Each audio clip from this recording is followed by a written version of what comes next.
Well, Formula One burst back into life in free practice in Miami. Very hot conditions, 57 degrees centigrade track temperature, 30 degrees centigrade in the grandstands. Lots of fans there. Formula One looking great in Miami as an overall picture. How did it look once the cars started running? Well, it's still very noticeable. I mean, two-thirds of the way down the straights, they're backing off, sitting on the revs.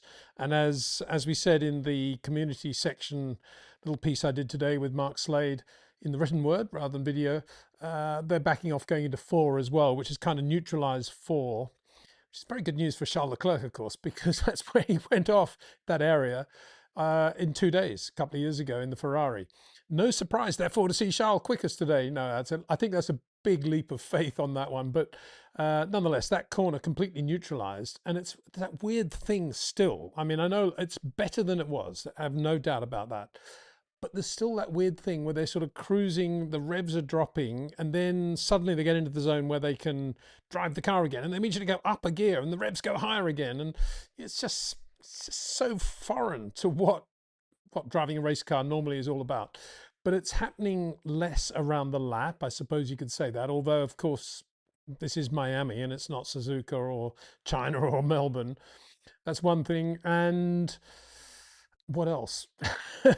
Yeah, it's happening less around the lap, I guess, and it's slightly less noticeable, but it is still there. If you go on board with any of the drivers, it's quite frustrating to hear that engine note dropping two-thirds of the way down the main straight, and it's still there. However, it is what it is, and so we must move on. And in very shortly in this video, I will be chatting with Craig Scarborough about all the updates. A lot of upgrades on the cars. Nothing truly fundamental, as Mark Slade predicted, but lots of little fiddly things that you can do in this very short time frame of getting ready for it. But before we talk about those, just a quick assessment of the day on race tires. It was interesting that everybody was out on hard tires except Red Bull, who went out on mediums and made them last pretty well. It's the softest in the Pirelli range. That probably suggests they're not that hard on tires and therefore they don't have quite as much grip as Mercedes, Ferrari, maybe even McLaren, and they can get away with it. Mercedes at the other end of the spectrum, of that particular spectrum at the front of the field, running into quite significant tyre deg, which is an indication of how much grip they've got, of course, and they didn't go near the medium, they were on the hard tyre.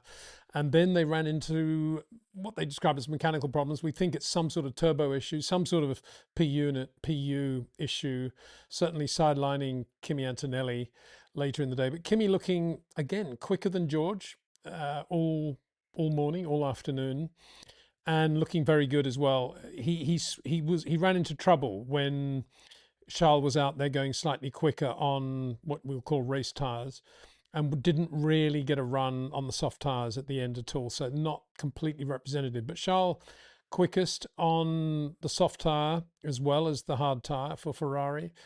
So yeah, circuit that hasn't been particularly kind to him. Should we phrase it that way? He went off on the formation lap. We're out of the pits in the wet onto the sprint grid last year, but here he is, quickest. And I was actually chatting to Mark Slade about this. It's usually the case, isn't it? Somebody as good as Leclerc has a couple of bad years at a circuit like Miami, and he thinks, right, enough of that. This will be a golden year. And watch out for Charles. He's looking very, very good in the Ferrari. And the Ferrari does have some good upgrades as well, and looking pretty quick. And Lewis right there as well. A little bit slower than Charles, but looking very, very strong throughout the day. So a good day for Ferrari. But the big news, I think, is it's a good day for Max Verstappen and Red Bull. Red Bull didn't look great, actually, and it didn't sound great. I've just described the lap, coming out of the power. And Max, for the most part, when you're on board with him, is driving pretty much on rails. There's a few sort of couple of goes that get into an apex or two. Not a lot of other stuff going on. He seemed pretty happy with the car, medium, high-speed corners. And he seems to have reasonable grip levels too. They seem to be able to get away with running the medium and not degrading them. And Max they did fuel run. I had to say, I didn't say it at the start of the video, but I should point out that in a very sensible move, presumably pushed into it by the teams, it was agreed that because of the break and because this is a sprint race, this first session about which this video we're doing, it would be 90 minutes rather than 60, and that was a very, very good move. So they could run setup section, and they could then run a fuel section, and then they could go out with 16, 15 minutes to go on soft tires and get a sort of setup for sprint qualifying, which is what virtually everybody did, with Kimi Antonelli, I guess, the exception there. And Max pretty good in all of those runs. Car was reliable. The Red Bull powertrain engine, very, very good. Lots of adjustments, front flap, strat here, torque there, Max doing it all, and getting lap times out of the car. I was surprised he was as quick as he was, actually, looking at him. But that's an indication, I guess, that they got quite a lot of grip on that car now, which is a huge step forward from where they were in Japan. If you think that in Japan they were about level with Alpine, here they appear to be already about a second a lap quicker than Alpine, which puts them very near the sort of Ferrari, McLaren, Mercedes area. McLaren too, pretty good. Lando Norris, very quick in a couple of sectors, but never seemed to get a complete lap together with running wide. Whether that's a function of the tyres going off mid-lap, we'll see. But McLaren don't look slow, that is for sure. Lando at the moment looks a little bit more in sync with the circuit. He loves this place than Oscar, but Oscar not bad either as well. Both of them pretty good on fuel runs. I'd say slightly ahead of Max, but not by a lot. And Ferrari slightly ahead of McLaren on the fuel runs as well. And Ferrari looking very good. So yeah, I mean, an interesting day so far as we go now into sprint qualifying. We'll do a separate vid for that. The only other thing to say, of course, is that Aston Martin Honda were absolutely terrible. Again, they don't seem to have done any chassis development. And I guess the answer is, why would they, given all the problems they've had with the power unit and the engine? So anyway, for more about that, this is the chat I had with Craig Scarborough about the updates that we saw in Miami, and quite significant they are too. Well, I mean, there was just so many things going on. I've got my notes, which are the FIA official things, and it's literally every team, apart from Aston Martin, interestingly, have got a raft of updates.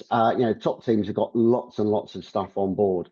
Hard to condense that all down, but the one thing that's kind of been quite common across, another 5 teams is them placing a blanking over the rear exhaust.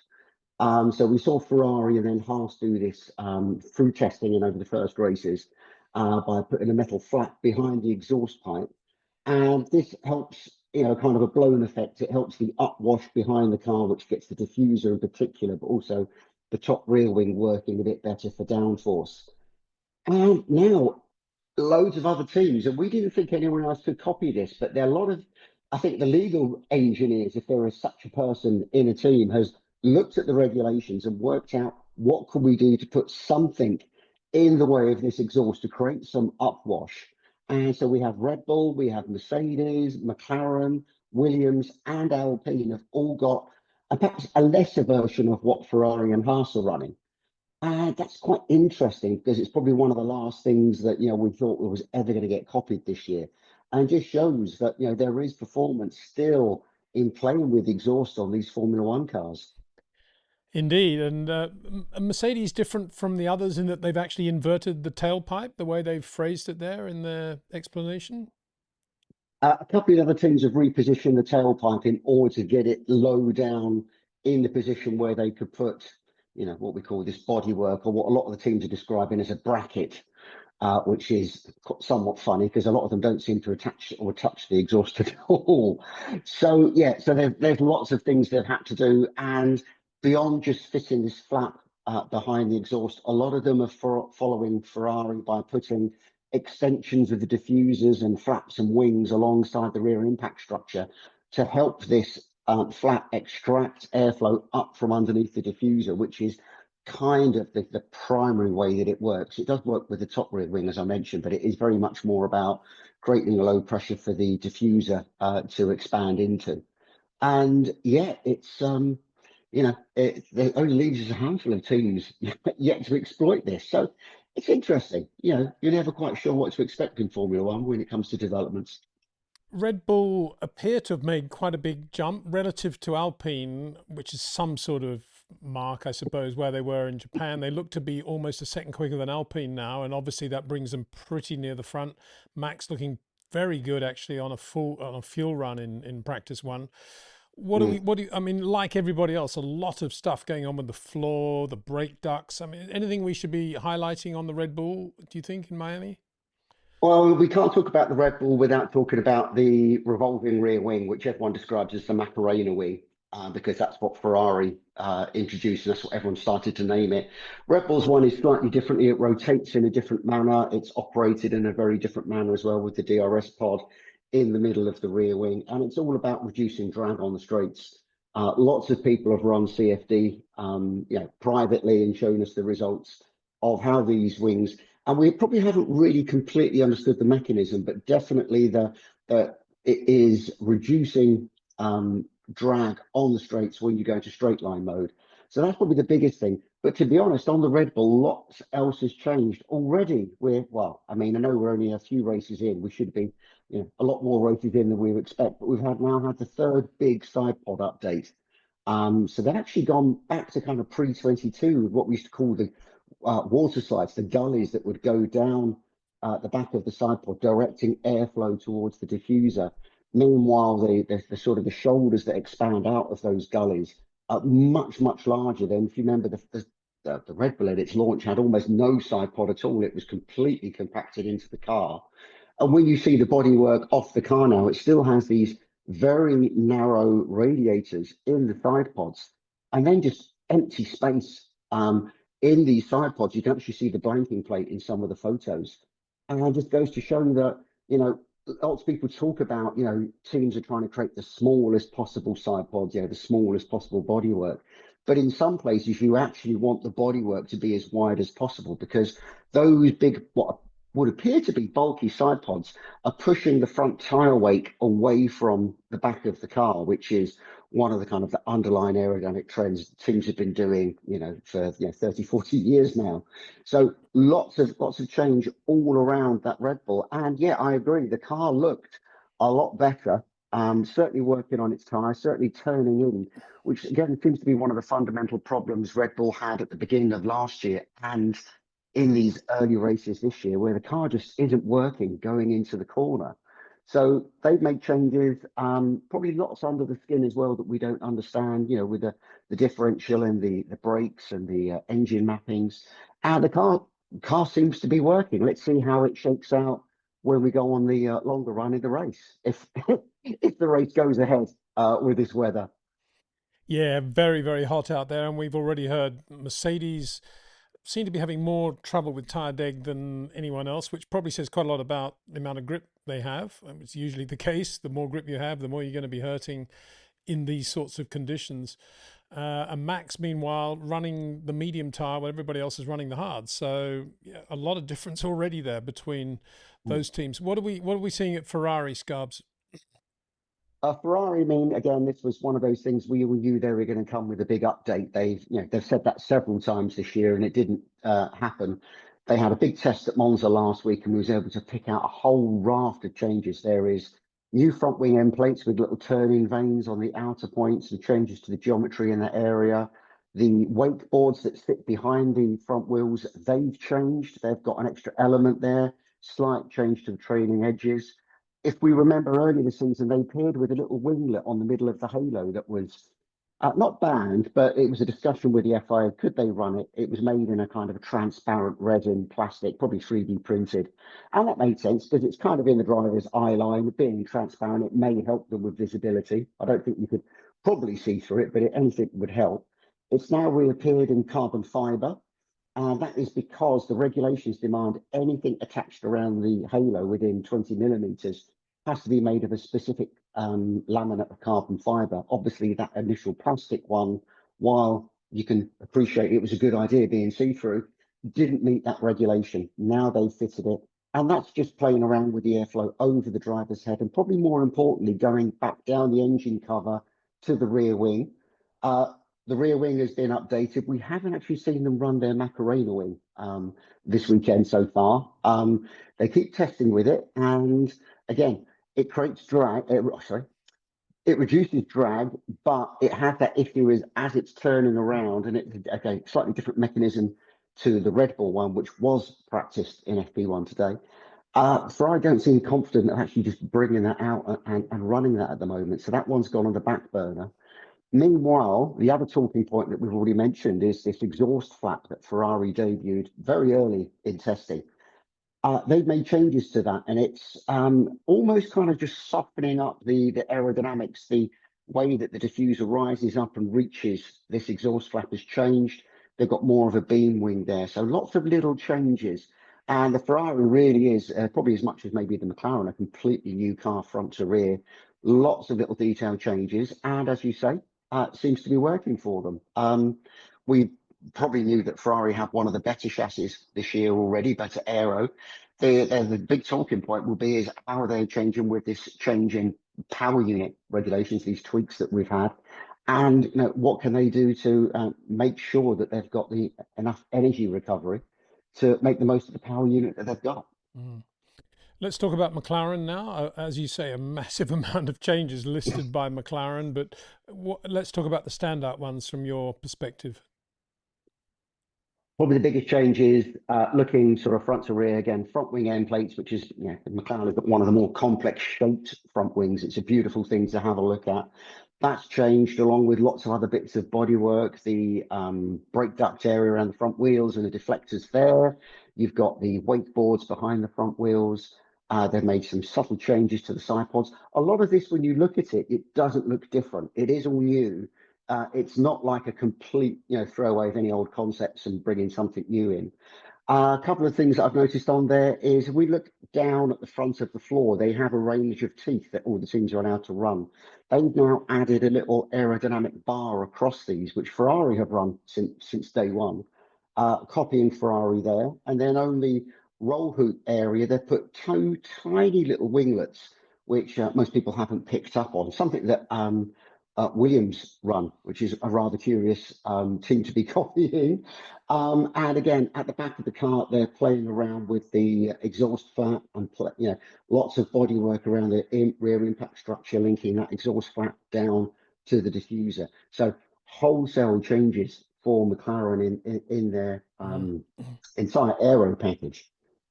And then finally, in terms of the front runners, Mercedes, slightly more difficult for them in that they are quick. They know they're quick. What do we do next? And we've got this sudden April hiatus. How have they gone through that month? There's much less on the Mercedes to talk about. They've added an exhaust bracket, which we would call the exhaust flap compared with everybody else, and detailed changes. Nothing major in the change to their car. Now we know that they already have lots of downforce. They've got the best power unit in terms of outright performance and energy management through the qualifying lap and through the race. So I would have expected they might have pushed a bit harder on the chassis side. Again, we don't know what they've been doing with that power unit underneath with these regulation changes, which in theory could hurt Mercedes slightly more than the other teams because they've got such a great handle on energy management. But the other regulation change that came in this gap was the ability for the Energy UK to kick in earlier if it detects a slow start. And this has been certainly one of Mercedes' biggest bugbears through the first races, just not getting off the line properly. Now, this new rule change, which allows the Energy UK to kick in, won't fully recover a driver from a bad start, but it should allow them to get going a bit quicker and kind of join the melee into the first corner rather than being sort of left behind by half the grid. So that may work in their favour. Antonelli seems to think that it's good, but it's not the solution that they need. So we can only assume that they've been working somehow on some form of engine gearbox dyno to work how they can get that engine prepared in the 5 seconds you have between the lights going on and then the start light sequence starting. So that's probably one of the areas that we can't see that Mercedes must have put a lot of effort into. And then finally, Scarbs, as you say, Aston Martin not entering any changes to the FIA.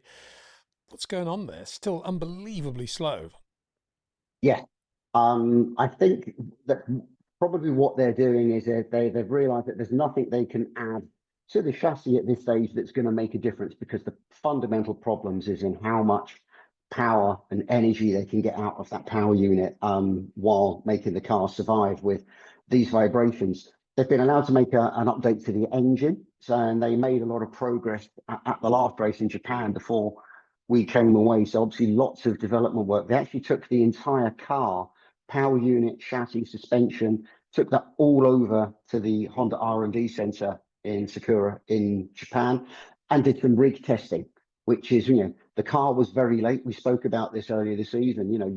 As soon as you start to run late on one thing, you miss the opportunity to do lots of these sort of test things. So being able to run the entire car on what we call a virtual test track, which is one of these 4-car dynos, just allows them to work out, where's the vibration emanating from, what is exacerbating that, what can we do to make things better. And yeah, I've not heard the feedback from FP1, but hopefully they've made some progress. Unfortunately, that progress in solving the vibrations possibly means they're detuning the engine and taking away performance from the engine in an outright sense. So they've kind of got to go back to basics before they can start climbing up again. And then they can start to turn the wick up on the power unit in terms of getting more power out of it, being able to recover and use more of the energy that they can around a lap. And then hopefully we can see more of these aerodynamic updates, because again, still for me, and with the updates we've seen through the year, this is one of the more exciting cars. Just the whole thing isn't working at the moment. So don't throw time and energy into something that's not going to give you lap time. Yeah, so we'll makes just have to sense. watch the space. Makes sense. Watch this space. Scarbs, thanks so much for that update. We'll have you back on the show if you're happy to do so. I'd love to have you in an upcoming live stream. We can talk about everything in much more detail. But for now, thank you very much. So big thanks to Scarbs for that, as I say. And we move forward now to sprint qualifying and see how the circuit, the weather, the temperature, the tires, and all those upgrades, what they're going to add up to when it comes to qualifying for the sprint race. And then, of course, tomorrow, qualifying proper. McLaren Mercedes first and third in qualifying for the sprint race. Sprint race will be held on Saturday, tomorrow in Miami. Lando Norris, absolutely brilliant around the Miami lap. Yet again, he's just wonderful around here. So rhythmic, so, well, when he's got oversteer, he said pointedly, I thought, after the session, that he had grip at the rear ready for the first time this year. And if he's got that Lando on street circuits, not just around Miami, let's go back to Poe in Formula 3. He's always been really, really good, and great to watch too. Bit of oversteer, lovely power slides from Lando. Wouldn't call it a perfect lap, but really fluid, very, very confident. And more than anything, quicker than his teammate Oscar Piastri, who's got absolutely nothing to lose this year. He's the guy out there who should be trying to win the World Championship, obviously, after what happened last year. And for Oscar, this is his sort of circuit as well. He'll be disappointed, I think, to have been beaten by Lando today in a car that is obviously now very, very good. And of course, it's interesting to speculate about how McLaren have managed to close the gap to Mercedes. You could say, of course, that the new revised regulations have hurt Mercedes a little, but in reality, they should have hurt McLaren as well. Exactly the same powertrain. So no real explanation there. McLaren just having done a very good job with upgrades all over the car. Mercedes, not many, as Scarb said in the video we put out earlier today.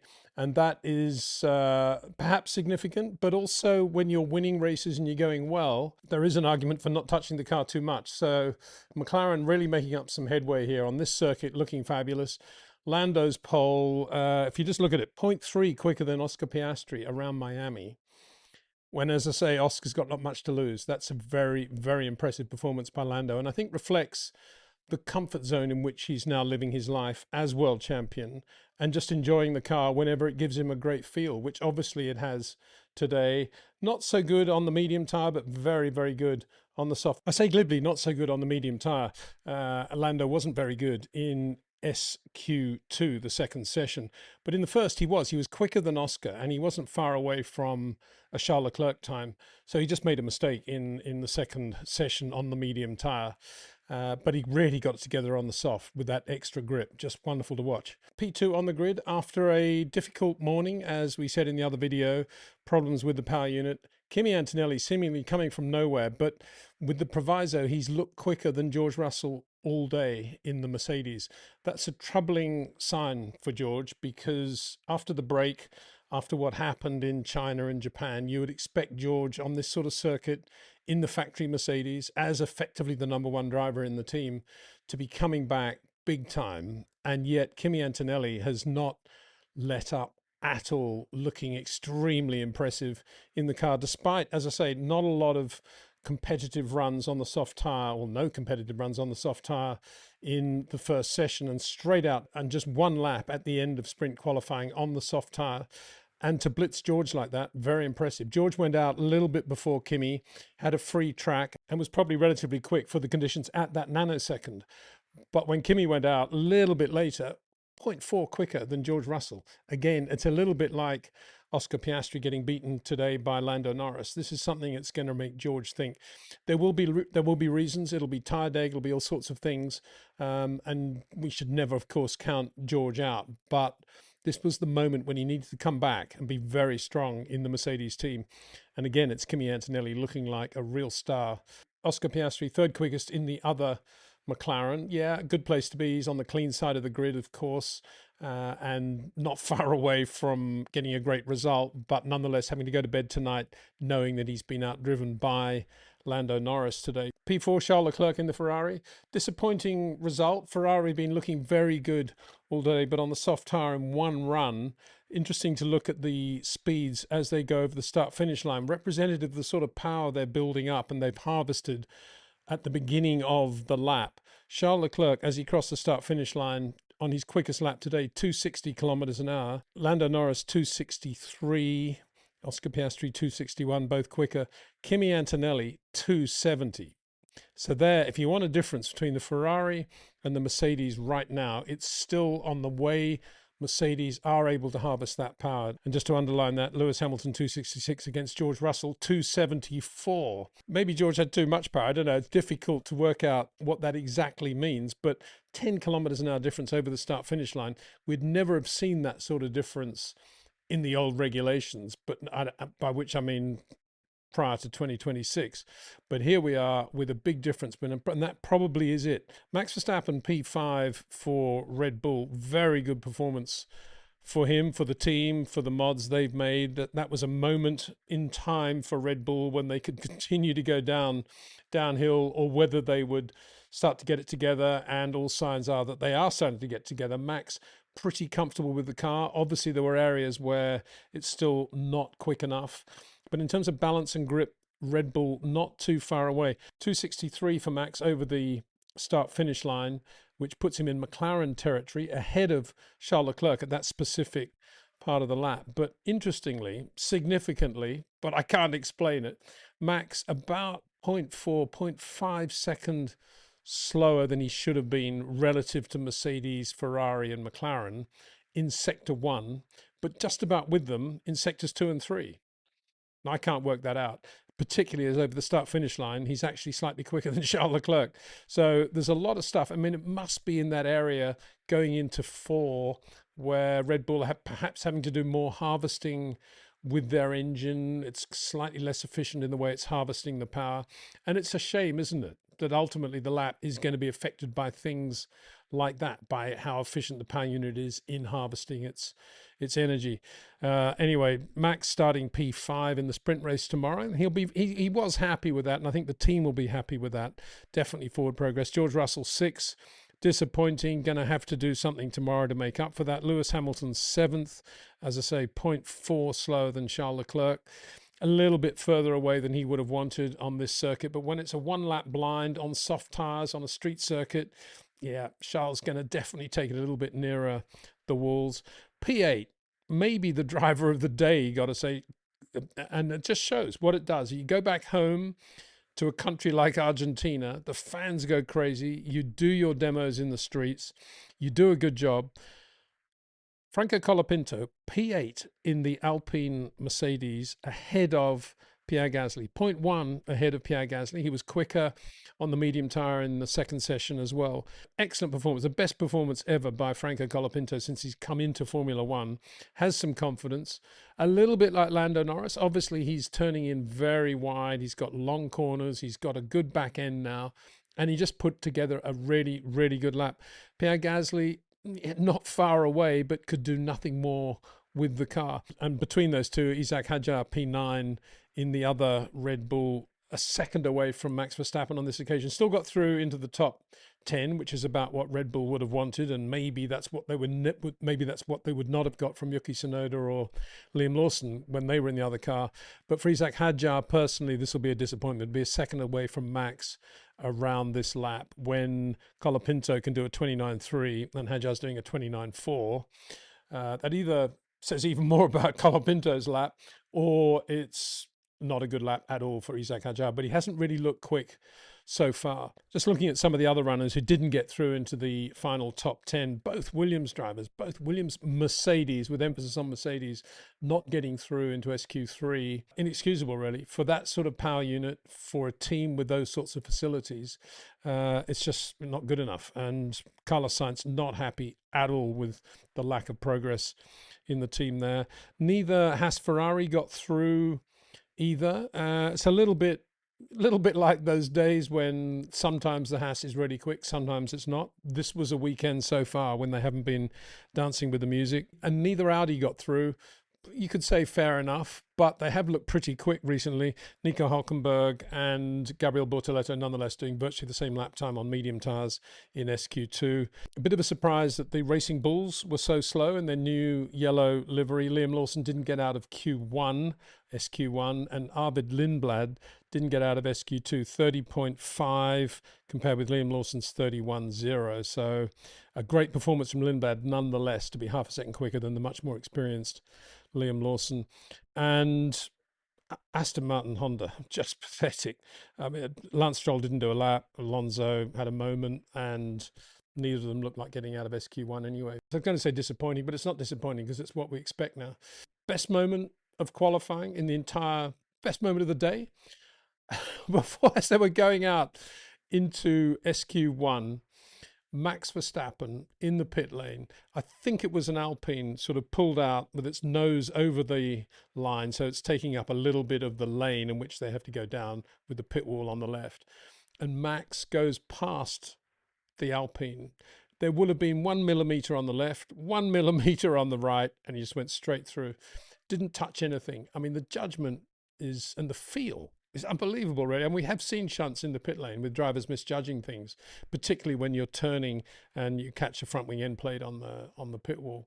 But Max, no, none of that. Just a reminder, and it happened at whatever it was, 3 kilometers an hour, but just a reminder of how good these guys are, even at 3 kilometers an hour. Absolutely brilliant. Anyway, that's sprint qualifying. We'll see what happens in the sprint race tomorrow, and then the big weekend starts, qualifying going into the Grand Prix, obviously, on Sunday. Just a reminder that we will be going live on live YouTube chat for the race about half an hour before the start, so we can talk and have a bit of a laugh when they're on the grid. And then I'll go through to checkered flag time just after the checkered flag, and then I'll go to work and do the video later on. But that'll be for members, that live YouTube chat race thing. So looking forward to that. And if you haven't joined as a member, it's pretty easy. Just press the join button below the videos.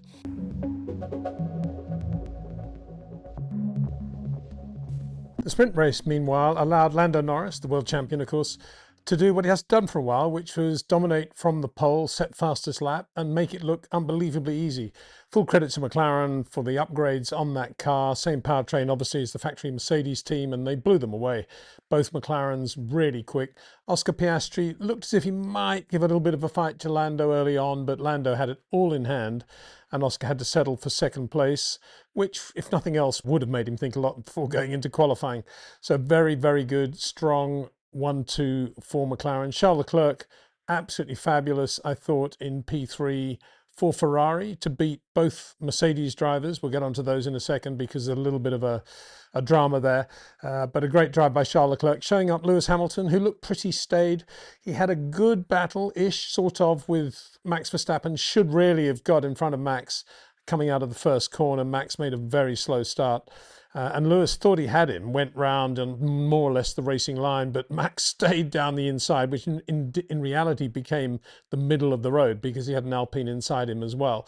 And Max just stayed there, racer that he is, and got the position. Surprising that Lewis allowed that to happen, but I guess he didn't really want any unnecessary damage to the car, but nonetheless there was quite a lot of touching wheels. It was wheel against wheel, so not a lot of debris or damage from that.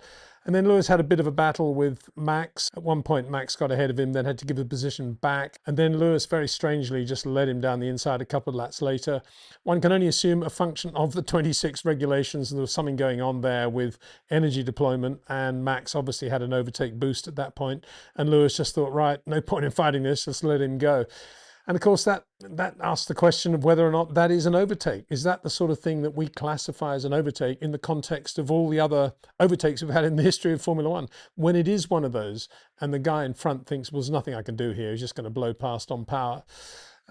It's kind of boring, isn't it? Anyway, it looked quite boring from Lewis's point of view. And he droned around, finished behind Max, who was indeed behind both Mercedes. Max did pretty well after losing time with all that to almost catch George Russell on the line. He had the power boost, didn't help him really on the last lap. Looked as if Red Bull were building up to that. But a very good drive for Max in a car that he said the back axle was hopping all over the place. There might have been a bit of damage from that first corner skirmish with Lewis, but he stayed with it. And his lap times were more or less commensurate with everybody except Lando, who had a lot in hand, I think. But Max more or less up there, not bad, and pretty quick in a straight line too, actually quickest through the speed trap and quickest at the end through sector 3 as a result.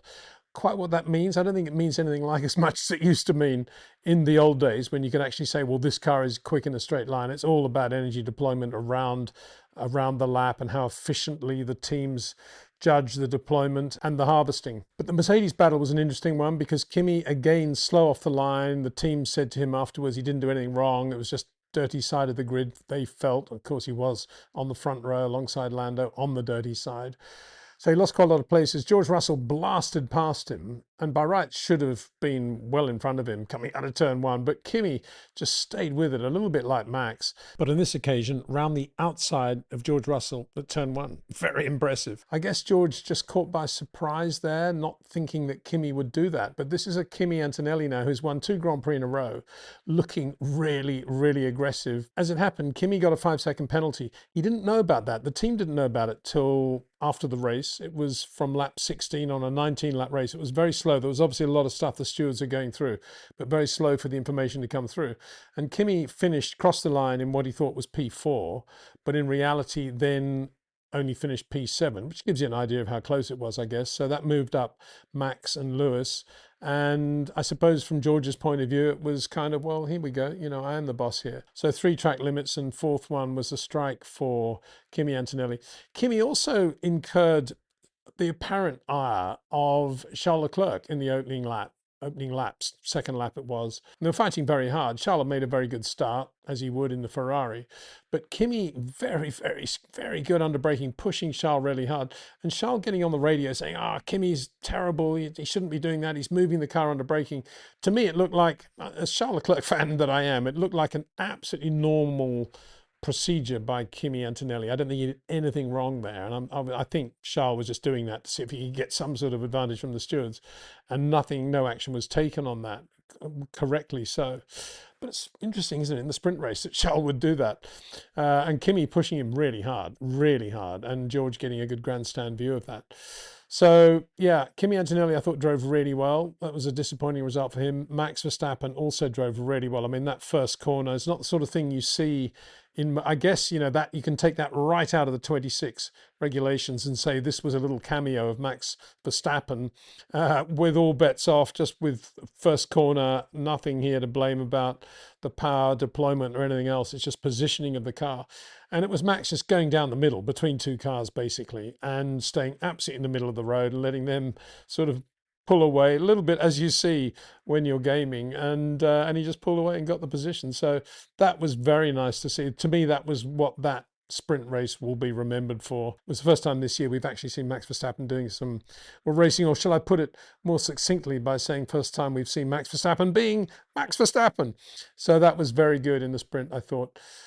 But yeah, you know, going into qualifying, therefore, a lot for everybody else apart from McLaren to be thinking about, particularly the factory Mercedes team. They know probably they've got the pace, sort of, kind of, they get the tyres to last. But McLaren really, really strong in that sprint race, completely reversing, really, everything we've seen in the first three Grand Prix of the season, admittedly only a sprint. And as I said yesterday, you could say, wow, amazing upgrades for McLaren, but benefiting also from the new regulations. I wonder if there is something in the new regulations that is helping McLaren more than Mercedes. The only thing that I'd say, as Mark Slade pointed out, McLaren still running, or are running inevitably, an eighth gear that is 600 revs shorter than the Mercedes factory team. And one wonders, with the power reduction, to use a global word, whether or not that is suddenly played into their hand. Gear ratios cannot be changed. So maybe that's something that McLaren have now got as an advantage up their sleeves. Difficult to say. We'll talk about that in the live streams coming up. But that, to me, possibly is something that is working now in McLaren's favour, that different eighth gear ratio. Anyway, that was the sprint, and we went forward then into qualifying, and there'll be a separate video for that.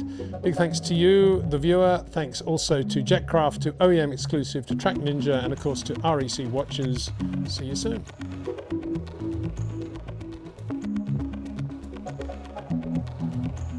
And so to qualifying proper. When your young teammate starts to upstage you and you're in the best car in Formula One, it's kind of nice when you do get an April break just to think about things, to take stock, and then come back on a circuit like Miami. You may think, not my best track, but in reality, of course, top athletes should never think that way, certainly top racing drivers. Miami is a relatively straightforward circuit, nothing particularly special about it. George Russell, therefore, would have come into the Miami Grand Prix, or should have come into the Miami Grand Prix, looking to redress the balance within the team, to reassert himself as the 2026 most likely World Championship contender. But it's Kimi Antonelli on the pole for the third successive race now. And not only that, Russell reduced to only P5 on the grid. It was a superb performance by the young Italian, with George still left wondering, I guess, where the difference has come from, where his pace has gone, or indeed how Kimi Antonelli has gained so much advantage. Well, as we said last year, as we said right from the start of Kimi's career, he's always been brilliantly good on slow corners. All the touch of a Max Verstappen, of a Lewis Hamilton at his peak, of a Charles Leclerc, lovely soft entries, short corners on slow corners.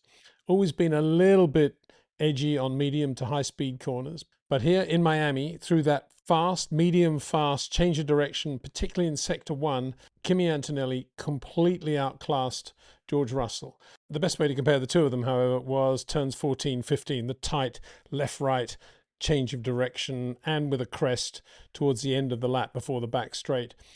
George out first for that last run. It was a real showdown, Q3 in Miami, more so than any other session we've had this year. A really, really good qualifying session for the fans and for Formula One, just when it needed it as well, in front of an American audience. A showdown, the two Mercedes out first, and it looked as if Kimi Antonelli was going to be first on track. But as he edged out of his garage, George Russell to the left of him swept round in front of him. Kimi actually had to brake to avoid him and said on the radio, whoa, that was close, something like that, which just shows the pressure that George Russell is under now, wanting to get out on track before Kimi. And yeah, it was close. But as they came through that tight section on their quickest laps, you could see George a little bit of understeer going in, asking a lot of the car. And then as he came out of the last part, out of the left-hander, a jink from the rear. Classic George Russell. And for George, that would have felt probably pretty quick, pretty balanced. Maybe the tyres weren't perfect, but it was classic George Russell. Nothing over the top, but nonetheless a little bit spiky and a little bit on top of the car. And then came Kimi Antonelli, turning in a fraction earlier, no understeer going in, purely because of the steering load he was giving it going into the corner. And then on exit, absolutely, I don't know, Checo Perez-like use of the throttle against the loaded right rear. Up there with Max Verstappen today. Absolutely superb on traction as well, going down into that last sector. And the result was a lap for Kimi Antonelli almost 0.4, 0.399 quicker than George Russell. Let's call it half a second quicker than George Russell in the same car around Miami on a soft set of Pirelli tyres. There will be mitigating circumstances. It was quite windy. It was still very hot, and it was quite windy as well. But in reality, that should play to George. He's the experienced one. He can play the variables. And if anybody can live with an unstable rear, it's going to be George Russell. And yet it was Kimi Antonelli that did that. No surprise, actually, that it was Max Verstappen who's P2, given that the Red Bull isn't as quick a car as the Mercedes yet. It's much quicker than it was. Probably not as quick as a McLaren Mercedes either, and probably not even right up there with Ferrari either. But Max, absolutely brilliant in the way he got the best from that car today. And I think the heavy gusts of wind, the strong gusts of wind played into his hands as well. Those variables, as Charles Leclerc said after qualifying, the corners seem to change from lap to lap. And that is exactly what brings out the best in Max Verstappen. It's all touch and feel. And that's what we saw today in the Red Bull. Outstanding performance. Kimi Antonelli is just getting better and better with more confidence with every race. Max Verstappen spoke interestingly afterwards to Martin Brundle about how he felt more comfortable with the setup inside the car, the cockpit of the car, which is the first time I've heard a driver in these 26 regulations saying that. And I get where he's coming from. There are so many things on the car now, so many things I have to play with that, yeah, even a driver of Max's experience, 4 times world champion, if you're used to just being a racing driver, having to deal with all these other factors now, you need to make sure that it just happens naturally. It's on the fingertips. And I, looking back now, it's no surprise really that he and probably other drivers have felt uncomfortable about all of that. We just take it for granted that they adapt. But in that month, and that's been a good month, without this month of hiatus, possibly Red Bull wouldn't have been able to do that for Max Verstappen. So we're seeing in Miami a result of the work that Red Bull, not necessarily on upgrades, because they've done a very good job with upgrades as well, but they've done the sort of work that they would never normally be able to do in the vortex of a season.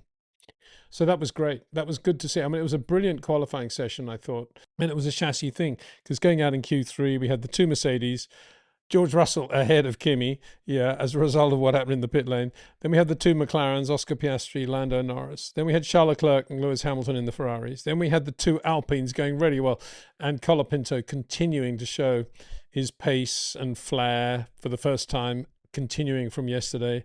And then finally the 2 Red Bulls with Isaac Hadjar in front. So it was all these team combinations going around in that order. And it was a showdown, as I say. It was no issues in terms of mechanical dramas. Everybody had a sort of chance to do it.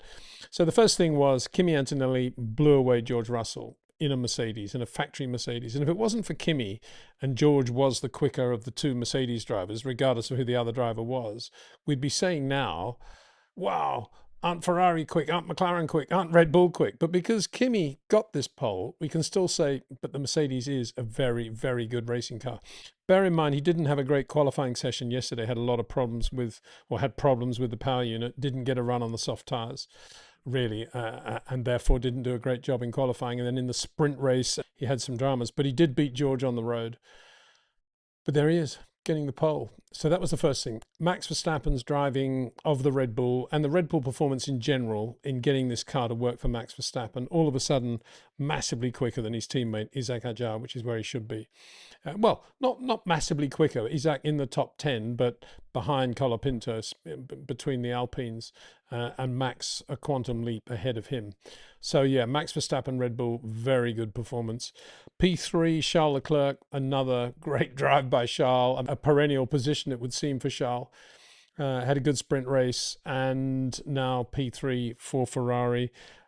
Again, showing up Sir Lewis Hamilton, who is just looking like he's resigned to being where he's being, which is sort of George Russell role at Ferrari. Never thought we'd be saying, I mean, isn't it ironic? Here's the guy that replaced Lewis on the pole, replaced him at Mercedes on the pole. And here's George, the guy that Lewis didn't really want as his teammate, actually about where Lewis is now, subjugated by the flying Kimi, the great Kimi. McLaren were 4th and 7th today. And I think a valid question would be, where did their pace go? I suspect their pace went with some of the wind and the gust that was out there and getting the best from the tyres. Lando certainly had a big moment in Q2 when he ran wide on the high speed S's, the bits of road I was talking about, turn 4, turn 5, ran wide, lost the lap. He was under pressure then to get through into Q3, so he had to stay out there, use the same set of tyres, and just scratched into Q3. But that probably, I mean, we've seen Lando recover from things like that, but it did seem to unsettle him a bit. Oscar, I think, looks to be turning in a little bit earlier than Lando, but Lando looks to be softer with all his inputs. And it showed, I think, in being quicker than Oscar today. But I don't think either driver has the, dare I say it, the Kimi Antonelli, Max Verstappen, Charles Leclerc skill of dealing with crosswinds and the sort of changing weather and wind conditions that we had in qualifying today. So McLaren, I don't think we should write them off. I just don't think the drivers got the best from that car in Q3 today. And then it was the two Alpines, Pierre Gasly, again, slower than Franco Colapinto, which will be a bit of a worry for him. It's a long time since Gasly's found himself in that situation. Normally, he can get the lap in right at the end and dominate his teammate, but not today. Franco Colapinto, a bit like Kimi Antonelli, just suddenly finding a groove and becoming a lot more confident as a result, and they were sandwiching Isaac Hadjar in the other Red Bull. Good performance from Nico Hülkenberg in the Audi to qualify 11th. They've gone through changes now. Don't forget that Jonathan Wheatley is leaving, or has probably left by now. But nonetheless, the team keeping its momentum going. Liam Lawson, yeah, pretty good job. I mean, Racing Bulls have not had a good weekend so far for Liam Lawson to qualifying 12th. Didn't obviously get through into Q3, but that'll be good for him. And Oliver Behrman getting the best from the Haas Ferrari after a difficult Friday, P13. Williams, yeah, got a little bit better, but not by much. And Aston Martin Honda still right at the back. So what a qualifying session, and what a result. I mean, I cannot imagine what George Russell is feeling right now. And he will say, I mean, you can't keep saying, oh, well, Miami's not my favorite circuit, or it's not been a great track for me, or whatever he might be thinking, because you can't think that way. If you're going to win a world championship, you've got to think that every track is your track. And, you know, little things like that incident coming out of the garages is also a significant indication of where George's mind is at the moment. And it's no surprise. You know, here's this young kid that's come in. He was going to be the dominant, George was going to be the dominant driver. And he played the role of the mentor extremely well. But now, of course, those days are over. This guy is seriously quick and seriously good. I mean, what a driver. And to pass George on the outside of the first corner of the sprint race, after having had a slow start from the grid, George rocketed past him on the start-finish stretch down into turn 1. But Kimi stayed on the left and passed George Russell on the outside.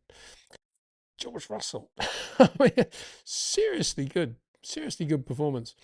So I think we've got two great racing drivers on the front row, and I think we've got Charles Leclerc, P3, which is great, and alongside him Lando Norris, fresh from the walkover win in the sprint race. So two great rows of the grid there for the Grand Prix tomorrow. And I should finish by saying that the cars actually sounded and looked pretty good today in terms of all the things we've been going through with the 26 regs. Yes, they're still backing off on the straights, but in the sprint race it wasn't that noticeable. Indeed, the cars actually sounded almost like proper racing cars in the sprint race. In qualifying, you can hear them backing off on the straight still. But you're kind of used to that now. We're all kind of getting used to it now. And with these mods they've made, it seems like the drivers can get more out of the cars now, as I've been describing earlier. When you do have crosswinds and you do have things like this, you can let the cream come to the surface. The cream is coming to the surface. The other bit of good news is that it could well rain on Sunday as well. Can you believe it? We know how wet it can be in Miami. We also know how quickly it can dry in Miami. So, yeah, you know, if it is wet, but it stops raining, this race could be all over the place. So watch for that as well. Max Verstappen, I'm sure, will be thinking, yeah, bring it on. Bring on the rain, bring on this, bring on that, because even more reason for him not to be hamstrung by all the constraints that we've talked about in these 26 regs. And Kimi Antonelli, got to say, you know, this guy probably has all the tools and the flair to deal with changing weather as well. The reality is, of course, he's in the best possible position if it is wet, if he makes a decent start. That's a big if, of course. It's a big if for Max to make a decent start as well from the front row. So we could be looking at someone like Lando or even Charles Leclerc doing really well. 2 off the line if it's wet. Well, off the line in general. In case of Max, let's hope Red Bull do get a decent start going for him. He made a terrible start again in the sprint race. Well, Kimi Antonelli has won his 3rd successive Grand Prix, 3 poles in a row as well. Almost speechless, just wonderful. And I don't know what's more dramatic, the way he's been winning and the confidence level that he's attained and how that's transformed his driving to medium speed and fast corners now, or whether it's the way he's been showing the way to George Russell, to put it bluntly. I mean, for George to be beaten in the same car like this by Kimi Antonelli is absolutely astonishing. I'm completely amazed at how George has laid down and taken this, and his excuses in Miami about it being a low grip circuit and the tires overheating and not his sort of place. Well, I mean, it is the same for everybody. That is the racetrack. You've got to drive it. And if Kimi is doing a better job with his changes of direction, with the way he's loading up the steering, with all the things that he's been doing really well on slow corners, then why hasn't George been learning from that? Just because he's George Russell and he's won these Grand Prix doesn't mean to say he can't learn from a guy like Kimi, because Kimi from the start has always been better on slow corners than George. And I've been saying that, and I think several others have been too. And now, because of his success, because of his confidence, Kimi is now mega good on medium and high-speed corners. And for George now to turn around and blow Kimi away is not going to be easy. Of course, it's doable. He has the talent to do it. But he's not going to do it by saying, oh, well, I'm not very good on low grip circuits. Because what does that mean? It just means that when the car is sliding, he's putting too much energy into the tires. And he's got to do what Kimi does and put less energy in. And that was really visible in the closing phase of the Miami Grand Prix when he was racing Lando Norris. This is Kimi racing Lando. Lando's, I think, in as good a car, if not a better car than Kimi Antonelli. The McLaren, beautiful car around Miami. And Lando somehow in his head thinking, well, we got beaten, we were undercut, we shouldn't have been undercut. Undercuts to me don't matter anymore, because there's so many aids now in which to repass that the undercut, whether you come in first by a lap or not, is much less significant than it used to be. Yes, he got debris on his tires, but he got debris on his tires because he wasn't actually able to do the pass on Kimi Antonelli. And that's because, as I say, when you saw them closely together, you saw Kimi using the tyres much less than Lando Norris, particularly in the all-important fast, medium, high speed change of direction after turn 1. And there you see Lando going like that, and Kimi just going like that. Absolutely superb, Max Verstappen style, in a way that I've never seen him, to be honest, on a medium high-speed corner before. And there he is doing that. And George the same. George doing not quite as much as Lando. His corners aren't quite as long as Lando, but nonetheless you can see the jinx, the sharpness of his movements compared with Kimi. And it's all about that. It's all about the way Kimi's driving the car, and particularly his softness, his suppleness, and the rates of input that he has in harmony with everything that's going on around the car. He was a bit below the radar after the sprint drama yesterday and the qualifying for sprint with issues on Friday. But wow, did he drive well. Early on, Charles Leclerc was there for him to race as well. And it was close and it was good. And Charles was very, very quick in those early stages. But it was almost to the point of being too quick. You could sense straight away that Charles was going to be losing his tyres. And that's, of course, what happened. The Ferrari much harder on its tyres than the McLaren or the Mercedes, which is why I say the McLaren was a very good car in Miami. Anyway, let's not get too far ahead of ourselves, because we were saying before the start of the race that you've got 2 of the slowest starters in Formula One, 2026 style, on the front row. Kimi Antonelli has not made a lot of great starts this year. Max Verstappen, who's made no great starts this year, on the front row. And sure enough, they both made slow starts. And sure enough, it was Charles Leclerc that came bursting through. And down the middle, but this time, unlike Max yesterday when everybody was racing him hard, it kind of fell away. It fell away very quickly with Kimi. And Max tried to stay with him, but the tyres weren't hot, Max, and you're up on the curb a little bit. The car got a little bit light. The back end got away. It disappeared out of camera, but you knew it was going to be a spin.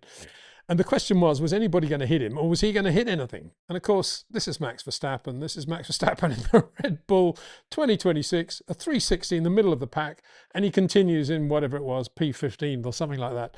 If nothing else, that was the moment of the Miami Grand Prix that many people will take home. And not much more needed to happen, really. I mean, there was the threat of rain. The race was brought forward 2 hours. There was the threat of rain. The rain barely happened. There were a few drops at one stage, but that was it. So forget the rain. But what there was, though, was a safety car at about lap 18. And there Max is carving his way through the field. And the logical thing then was to bring Max in, put him on the hard, and see if he could get, obviously, track position by doing a good job on the hard tyre. Now, as we now know, Max says that the car didn't feel as good on the hard as it did on the medium. Well, that's pretty standard. I mean, it is a harder tyre, so it wouldn't probably feel as good. But he did do the rest of the race on the hard tyre, and he did make it last. So that was point one, very good. There was a threat of rain, and it didn't rain. But much more importantly, I think, for the fans, Max scythed his way through the field, passing cars with abandon, and did a pass on Charles around the outside of the very, very quick turn 4, turn 5 sequence, when it's really quick, just around the outside of Charles Leclerc, when his tyres were going off on the Red Bull. Charles had already got him in the run into turn 1, then Max repassed him on the outside. Charles eventually got ahead of him. But let's finish that little paragraph, though, because then Charles' race fell apart. He probably wouldn't have been third, but the tyres were going away, everything was in trouble. But he lost it too on that section, and damaged the left front as he did a 360. It wasn't quite as elegant a 360 as Max's, and he did touch the barrier, damaged the front a little bit, and then ran wide as a result, and then lost places to everybody, including Max, in the last corner of the race. So for Charles Leclerc, he stayed out there as long as he could. He used the hard tyres more than, say, Max did, certainly more than the McLarens did, and eventually he finished 6th with Lewis Hamilton, a desultory 7th. So a very disappointing day for Ferrari. But Charles, spectacular, and just like Max, just amazing to watch, particularly when he was out there in the front dicing with Kimi at the front of the race. Really, really good under braking. Well, let's talk about why we had those safety cars, by the way. They both happened on the same lap. One of them was Isaac Hadjar going off on his own. Isaac Hadjar had started from the back of the grid because there'd been a floor infringement in Parc Fermé. It was too wide by 2 millimeters either side. So he started from the back. He was effectively disqualified, but then they allowed him to start. And they did an engine change as well, just to be sure. So he started from the pit lane, and he was carving his way through the field, but he's in the traffic and all the rest of it. And then he's on hard tyres, admittedly, and he just hit a curb too much on the tight little bit there, left, right, and careened into the barrier on the left, destroyed the car, and took a while to get out of the car because there was a lot of helmet bashing with the old fists and presumably some tears. And emotional guy that he is, that was it. But not a great day for Isaac Hadjar. And it's surprising. You'd imagine that sort of emotion as possibly since he's joined the Red Bull A team would have been sort of, coaxed out of him a bit. But that was an indication that he's still basically the same Isaac, which is maybe a good thing, because he is an emotional sort of Charles Leclerc-y type driver in that sense. And then the other one was at the end of the long back straight, near the end of the lap, there was a nice pass by Pierre Gasly on Liam Lawson, which was basically one of these, pass, overtake, button, boost things. And he gets past him, and then Lawson just goes straight into the side of him. 5th gear broke, biffs him up into the air. He rolls over and ends up the right way up, but up on the tyre wall. So it's quite spectacular. Nobody hurt, thankfully. And of course, saying much again for the safety survival cells of the cars, the rollover structure as well in Pierre's case. Nobody else came in on the safety car apart from Max. But they did all come in at the end of their runs on the medium. And Lando's point is that Mercedes gazumped him and came in a lap earlier than he did, and therefore he came out behind Kimi Antonelli. But because Kimi did such a good job, made no mistakes really, unbelievably consistent, looked after his tyres in a way obviously that George wasn't, and to the point where Kimi at one point of the race was over 30 seconds ahead of George Russell, 36 seconds ahead of George Russell in the same car. Unbelievable. I mean, George obviously in traffic, but 36 seconds over George Russell in a Mercedes around Miami, unbelievable. But on clean air, admittedly, but having to pass a few back markers, Kimi, no mistakes, pinpoint sharp under braking, had a few problems with the gear shift, shrugged them off, and Lando got within the statutory half second, but still could do nothing about it. Kimi was absolutely perfect, unruffled. And that's where, Lando, I think, then cooked his tyres a bit because he was using the tyres more edgy, more spiky with the inputs. And that's where he didn't win that race. Kimi, just as Kimi has out-Georged George at Mercedes by being so good with his steering inputs, so he won the race today against Lando Norris.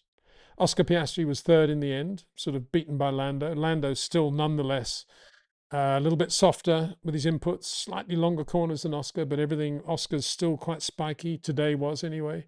Did a good job to finish third. McLaren will come away thinking, wow, second and third from where we were, good result. We can build on that, win races, blah, blah, blah. But ultimately, Kimi Antonelli to win that race, I still find it staggering. P4 George Russell, but then again, there's a story there. There's a subplot there because when he came up to pass Max, whose tyres were right out of it by the end of the race, Max just obviously was never, ever going to make it easy for George. And though George did one of these passes down the inside, Max would stay there and they touch wheels and Max had no damage. But from George's point of view, he had a left front wing end plate was broken or damaged and there were sparks coming out from under the car. And then there was the whole Charles Leclerc thing of he's got a damaged front suspension and he passed Charles and then Max passed Charles. And Max was very near to repassing George as the checkered flag came out, one more lap and he would have beaten George. Max would have been fourth. But as it was, he was fifth, having been down to 15th with a 360, perfectly controlled 360, not hitting anything, and just going off like that, and making a pit stop when nobody else did for the hard tyre, scything his way through the traffic, and understandably and justifiably winning the driver of the day vote. But I don't know. Kimi Antonelli, you got to say, probably deserved it more because 3 wins, 3 poles, destroying George Russell. I mean, that is unbelievable performance and full credit to him, to Mercedes for bringing him on board the way they have and for the way they're running him now. I mean, Pete Bod is just doing a brilliant job. We know how good he is anyway from his time with Lewis Hamilton, and he's really, really bringing the best out in Kimi. And the confidence Kimi now has, which he's not misusing. He's not misusing winning races in terms of being a star or being on the big stage. He's using it to develop his driving and giving him the confidence to go to the next level, which, as I've always said on this channel, is doing what he's always done on slow corners, but parlaying that into medium speed and then high speed corners, which he's now done. So George, and George will be quick. Obviously, there will be circuits when you can be spiky and the tyres aren't going to overheat, and George is going to be mega quick on fast corners, particularly medium high speed corners. But so will Kimi now. Kimi will be very, very quick on those circuits as well. So, Canadian Grand Prix, Kimi will be very good around turn 1 into turn 2. He'll be good on traction out of 2. He'll be very good through that. He'll be good through chicanes in general, I think. He'll be very good through all the chicanes. And there's that very quick right-hander in Canada where I'm sure it'd be interesting to see how he compares with George through there. Anyway, overall, an amazing race. And yeah, didn't really notice, as in the sprint race, didn't really notice the 26 regs as such in terms of backing off on the straight. That's much more obvious when they're running single laps in qualifying and practice. In the race, it was pretty good. And I can't imagine anybody came away from Miami today thinking Formula One has lost its edge, it's finished, not going to watch it anymore. This was really good. Good start. I mean, what an amazing first lap, amazing first corner. It was mayhem off the line. I mean, Red Bull and Kimi could have done with that extra electric boost if they do bring it in. But then again, it was quite fun, wasn't it? It was a lot of fun watching it all. And Kimi actually made a slow start. You think about it, he was out in P2 behind Charles Leclerc after the max spin. So Kimi actually recovered extremely well from the slow start from the pole. Admittedly, he did have the cleaner side of the road than Max. So yeah, I think the new mods they've made to Formula One are working, and they'll look pretty good from here on in, and the racing will be good. We have heard, of course, that the next engine formula, they say, the FIA, is going to be minimal electric back to V8s. Roll that on, which is basically saying, yeah, we kind of think we've missed the boat here, and we've gone over the top. We're going to have to go back a bit, but yeah, okay. No point in continuing to beat that drum. We now have what we have. And we've got a world championship, that is for sure. George is going to come back. So there's going to be a brilliant race between now and the end of the year between Kimi and George, for sure. Canada, George will not be slow. That is a given. And then we got McLaren, who are going to win races, and that's going to be very good. I mean, I think just on that point on McLaren, I've always thought, and I did say from day one of the 26th season, that this was going to be Oscar showing his aggression and beating Lando basically over a season is what I thought would happen. Now, it could well be that we're at Miami where Lando is particularly comfortable, but it wasn't a good weekend for Oscar. To get beaten by Lando that way was quite significant, I thought. And really, if this is going to be Oscar, it's Oscar's turn to do the winning at McLaren and to win a championship. If McLaren can win a championship this year, then this was not a great race for him. But he has looked good. He looked very good in Japan, for example. And then Ferrari, I mean, looking pretty good. Lewis, a bit lost. I think there's a rumour out there that he had some sort of first lap damage to the car, but he went round and round and round, almost unnoticed. And Charles had a spectacular race, as ever. Didn't quite work out on this occasion. But one thing that emerged from this, I think, is that Ferrari still use their tyres harder than McLaren or Mercedes, as I said earlier. And then finally, Red Bull are back. Almost, kind of. Not 100%. Max had a lot of understeer in the back end of the stint, but then he would do on those old hards. But he was quick. He was quick, and he's Max Verstappen still. And he did some amazing things, and the car was reliable. And you'd imagine things are only going to get better now for them. You would imagine. So be fascinating to see how he goes in Canada now as well. So there we are. Miami Grand Prix. What a race. What a race. 3 wins, 3 poles for Kimi Antonelli. Almost hard to believe, but it happened. It happened in Miami that he won his 3rd. Good luck to him. Excellent performance.